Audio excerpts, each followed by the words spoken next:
Hello guys, welcome to Sportivus. তো guys চলে এসেছি আজকে অলিম্পিক ডে 5 এর রেজাল্ট নিয়ে ইন্ডিয়ার। তো ডে 5 যথেষ্ট ভালো গেছে আর যথেষ্ট সুন্দর গেছে, কারণ এখানে বলতে গেলে প্রথম দিকে তো সবকটাই আমরা জিতেছি, তারপরে বিকাল বা সন্ধ্যা থেকে আর রাতে দু একটা রেজাল্ট আমাদের দিকে যায়নি, কিন্তু গাইস মানে মানে হয়তো এই ডেতে মেডেল পাইনি, কিন্তু প্রতিটা রেজাল্ট বলতে গেলে প্রথম দিকে তো আমাদেরই এসছে। আর বিশেষ করে বহুত সুন্দর সুন্দর রেজাল্ট এসছে, কারণ নেক্সট রাউন্ডের জন্য কোয়ালিফিকেশন পাওয়া, আর নেক্সট রাউন্ডে যাবে তো সেখান থেকে মিডল ইভেন্টে যাবে। তো গাইস যথেষ্ট ভালো দিন গেছে আজকে। তো রেজাল্ট দেখে নেওয়া যায়।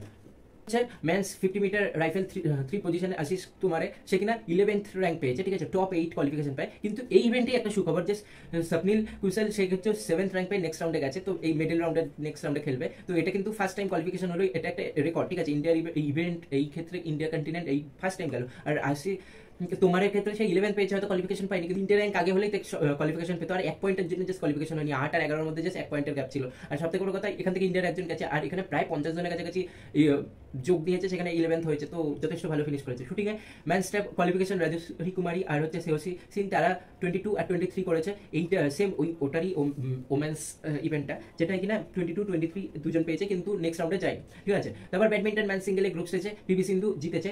আর রোয়িংয়ে ম্যান সিঙ্গেল সেলিংয়ে সেমিফাইনালে সিডি, সেটা হচ্ছে সিডির ক্যাটাগরি, সেটাতে 6th হয়েছে, মানে 6 জন কেটে গেছে, 6 জনের মধ্যে হেরেছে। আর ব্যাডমিন্টনে ম্যাচ সিঙ্গেল গ্রুপ স্টেজে লক্ষ্য সেন জিতেছে। আর এই ম্যাচটা খুব ইম্পর্টেন্ট ম্যাচ ছিল, কারণ গ্রুপ টপ করলে নেক্সট রাউন্ডে যাবে। তার থেকেও বড় কথা যে র্যাঙ্ক 3 এর সাথে তার থেকে আবার র্যাঙ্কের সাথে খেলা ছিল, যার সাথে ও 4বার না 3বার মুখোমুখি হয়েছে, যার মধ্যে একবার জিতেছে ও, আর বাদ বাকি হচ্ছে তিনি জিতেছিলেন, ঠিক আছে। কয়সিং এর ডিগ্রি গ্র্যান্ড পিক্সের কোয়ালিফিকেশনে গার্বেল 9th হয়েছে, যেখানে কিনা 6 জন কোয়ালিফাই করে, টপ 6 জন, কিন্তু সেখান থেকে তিনি কোয়ালিফাই করতে পারেননি, কিন্তু যথেষ্ট, কারণ ফার্স্ট টাইম তিনি ইন্ডিয়ার হয়ে রিপ্রেজেন্ট করেছে। তো যথেষ্ট ভালোই ফল, কারণ 9 হওয়াটাও, 6 জনের মধ্যে 9তে যাওয়াটাও, মানে টপ 6 জন যেতে পারবে, সেখান থেকে 9 ফিনিশ হয়েছে, তো ভালো। টেবিল টেনিসে ওমেন সিঙ্গেলের রাউন্ড অফ 32-তে শ্রীজা কুলা, ঠিক আছে, জিতেছেন। আর সবথেকে বড় কথা, তিনি সেকেন্ড সিঙ্গেল যে কিনা রাউন্ড অফ 16-এ গেছেন এই বছরই। এর আগে কেউ কোনোদিন যায়নি রাউন্ড অফ 16-এ অলিম্পিকে, আর এইবারই দুজন গেল, মনিকা বাত্রা আর শ্রীজা কুলা। নেক্সট হচ্ছে বক্সিংয়ে ওমেন্স 75 কেজি রাউন্ড অফ 16-এ রবীন্দ্র ভগত, তিনি জিতেছেন, ঠিক আছে।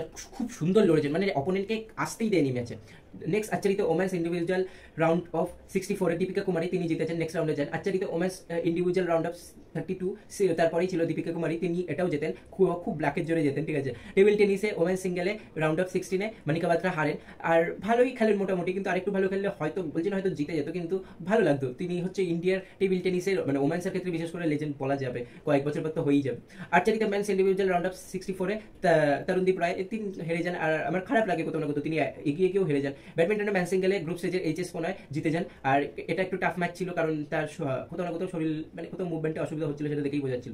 টেবিল টেনিসে ওমেন সিঙ্গেলে রাউন্ড অফ 16-এ সিজা কুলা, সেটা হেরে যান, আর র্যাঙ্ক 1-এর কাছে হেরে যান। তো একটু খারাপ মানে যথেষ্ট ভালো খেলেছেন, আমি যখন ডিটেলসে আলোচনা করবো তখন বলবো। যাই হোক, বক্সিংয়ে ম্যান্স 71-এর রাউন্ড অফ 16-এর নিশান দেব, সে জিতে যান। আর সবথেকে বড় কথা, সে খুব ভালো খেলেন, এগেনস্টে ছিল হচ্ছে ওয়ার্ল্ডের থার্ড র্যাঙ্কের এগেনস্টে খেলা ছিল। তো গাইস এবার হচ্ছে নিয়ে আলোচনা করবো হচ্ছে যে ডিটেলসে, যে কে কত কিরকম ভাবে জিতেছে, সব ডিটেলসে আলোচনা করবো। তো ফার্স্টেই চলে আসি ব্যাডমিন্টনের গ্রুপ স্টেজের ম্যাচ ছিল পিভি সিন্ধুর, যেটা হচ্ছে লাস্ট ম্যাচ ছিল গ্রুপ স্টেজের, সেটা যেতে হচ্ছে ক্রিস্টিনের এগেন্স্টে 21-5, 21-10-এ ইজি জিতে যান। নেক্সট হচ্ছে স্বপ্নিল কোয়ালিফাই করে হচ্ছে নেক্সট রাউন্ডের জন্য ম্যাচ 50 মিটার থ্রি পিস্তলে, আর এটা একটা ইন্ডিয়া কন্টিনেন্ট ফার্স্ট টাইম হয়, তার র্যাঙ্ক 7 হয়, আর তার টোটাল পয়েন্ট হয় হচ্ছে 590। আর সেম ইয়েতেই তোমার ছিলেন, সেম ইভেন্টেই, ঠিক আছে, সেটা হচ্ছে র্যাঙ্ক 11 নিয়ে 589। তো 1 পয়েন্টের জন্য তিনি নেক্সট রাউন্ডে যেতে পারেনি। তো রোয়িংয়ে যাকে কিনা MS ধোনি বলা হয় রোয়িংয়ে, তাকে বলরাজ পানওয়ার কোথাও না কোথাও আপসেট হয়েছে। 6 জনের ইভেন্টে 6 জনই 6 নম্বরেই শেষ করেছে সিডি সেমিফাইনালে। তার ফিনিশ করার টাইম ছিল হচ্ছে 7 মিনিট 4 সেকেন্ড 97 মিলি সেকেন্ড। ব্যাডমিন্টনে লক্ষ্য সেন জিতেছেন ক্রিস্টিনের এগেন্স্টে, গ্রুপ স্টেজের লাস্ট ম্যাচ ছিল সেটা, আর টপ করেন জিতে 21-18। ফার্স্ট ম্যাচটা খুব টাফ হয়, যেখানে হচ্ছে ক্রিস্টিন এগিয়েও ছিল, ঠিক আছে, তারপরে এসে লক্ষ্য সেন কাম ব্যাক করে কোথাও না কোথাও, আর দিয়ে হচ্ছে 21-18-তে যেতে, আর সেকেন্ড সেটে কোথাও না কোথাও ইজি জিতে যান 21-12-তে। আর তারপর টেবিল টেনিসের রাউন্ড অফ 32 জিতে শ্রীজা কুলা রেকর্ড করে, যার পয়েন্ট ব্যাকআপ ছিল হচ্ছে 9-11, 12-10, 11-4, 11-4, 10-12, 12-10, ঠিক আছে। নেক্সট রবীন্দ্র ভগত, তিনিও ইজিলি জিতে যান নেক্সট রাউন্ডের জন্য, ঠিক আছে। 5-0-তে পুরো ডমিনেশন করে বক্সিং করে আর কাঁপিয়ে দেয়। আর তারপর হচ্ছে দীপিকা কুমারী, যে কিনা 29-28-এ 29-28, 26-27, 27-27, 24-27, 30 27 যেতে, আর লাস্টে শুট আউট হয়, আর শুট আউটে দুজনেই 9 প্রায় মারে, ঠিক আছে, কিন্তু একটুর জন্য বেঁচে যায়, ঠিক আছে, দীপিকা পাড়ুকোন লাকের জন্য। কিন্তু রাউন্ড অফ 16-এ তিনি ইজি জেতে, প্রথমে টাফ হলেও একটু টাফ হলেও, পয়েন্ট শেয়ার হলেও, তারপরে ইজি যেতে যায়, কারণ হচ্ছে 29-28, 27-29, 25-17, আর হচ্ছে 28-23। আর সবথেকে বড় কথা যে সেকেন্ড লাস্টেরটা একটা ও পুরো বাইরেই মেরে দেয়, তার এগেনস্টে যে এসেছিল নেদারল্যান্ডসে, তিনি পুরো বাইরেই মেরে দেন, তো সেখানে অনেকটা মেন্টালি পেয়ে যায়। আর নেক্সট রাউন্ডটাও সেম 6-7 এরকম করে মারে। নেক্সট হচ্ছে শুটিং এর যারা ওমেন স্ট্যাপ কোয়ালিফিকেশনে ছিলেন তারা হচ্ছে 22 আর 23 র্যাঙ্ক পায়, আর দুজনেরই টোটাল 113। আর এক্সক্লুসিভে আনুষের হচ্ছে টোটাল র্যাঙ্ক হচ্ছে 9, যেখানে কিনা টপ 6 কোয়ালিফিকেশন পায়। সেখানে হচ্ছে ড্রেস ক্যান ফিক্স ইন্ডিভিজুয়াল কোয়ালিফিকেশনে সে যথেষ্ট ভালো খেলেন, কারণ ফার্স্ট টাইম রিপ্রেজেন্ট করছে অলিম্পিকের মতন জায়গায়, তিনি 66.444 পান তার টোটাল। তারপর হচ্ছে মনিকা বাত্রা রাউন্ড অফ 16, যেটা হচ্ছে ফার্স্ট টাইম ইন্ডিয়ার কোনো সিঙ্গেল মেন্স বা ওমেন্সের কেউ গেছে, তিনি রেকর্ড করেছেন, কিন্তু তিনি গিয়ে জিততে পারেনি। আর কোথাও না কোথাও আমার মনে হয় তিনি আরেকটু ভালো খেললে জিততে পারতো, ঠিক আছে, তার থেকে আরেকটু আশা করা যেত, মানছি তার থেকে হাই র্যাঙ্কের ছিল, কিন্তু তাও আরেকটু ভালো খেললে হয়তো জিততে না পারে, অন্তত যথেষ্ট টাফ ফাইট দিত, বা আরেকটা দুটো রাউন্ড তার নিজের নামে করতে পারতো। তো মনিকা বাত্রা হিরো জাপানের এগেনস্টে তিনি 6-11, 9-11, 14-12, 8-11, 6-11-তে ফিনিশ করে। তারপর হচ্ছে তরুণদীপ রায়, টম হল, গ্রেট ব্রিটেনের, যার কিনা র্যাঙ্ক হচ্ছে 53 না সামথিং, আর তরুণদীপ রায় 14-14, সেখান থেকে তরুণদীপ রায় হেরে যায়। আর সবথেকে বড় কথা এগিয়ে গেছিল, কারণ হচ্ছে 27-27, 28-27, 25-28, 29-28 আর 29-29 এগিয়ে গিয়েও একটা টাইমে তিনি পিছিয়ে আর কি হেরেও যায়, ড্র করতে পারেনি, তো খুব খারাপ লাগে। তো এইখান থেকে ফিরে যায়, যেখানে তার থেকে রাউন্ড অফ 16 বা কোয়ার্টার ফাইনাল আশা করছিল।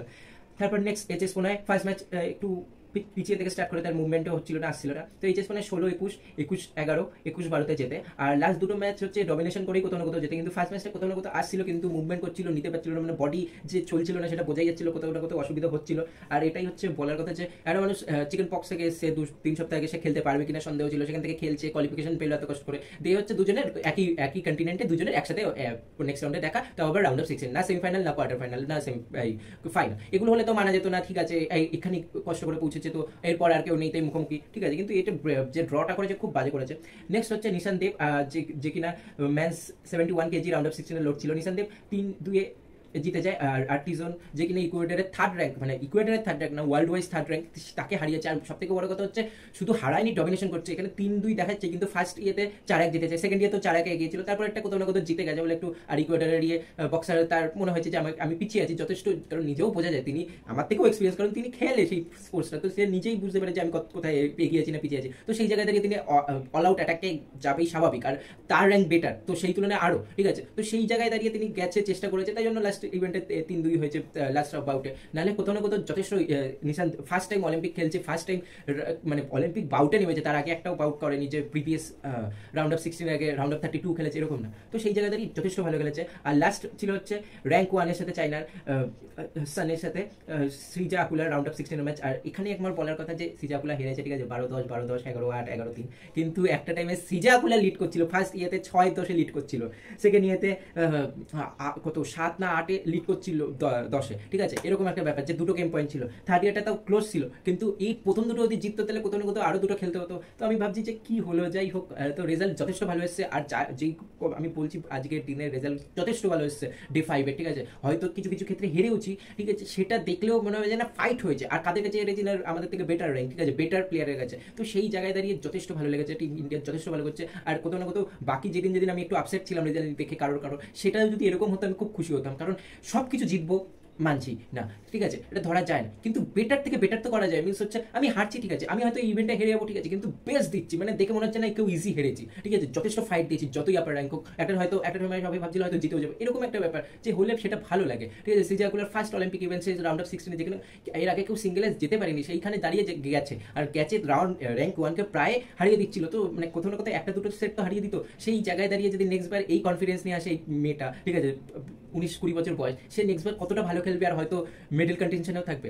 তো গাইস, ডে 5-এর রেজাল্ট নিয়ে আলোচনা, তো আমি আমার ডিটেলসে অ্যানালাইজ আর রিভিউ করে দিয়েছি, আপনারাও আপনাদের মতামত জানাতে পারেন কমেন্ট বক্সে। তো গাইস, অলিম্পিক ইন্ডিয়ার সব খবর রাখতে খোঁজ রাখুন স্পটিভাসে, ফলো মি।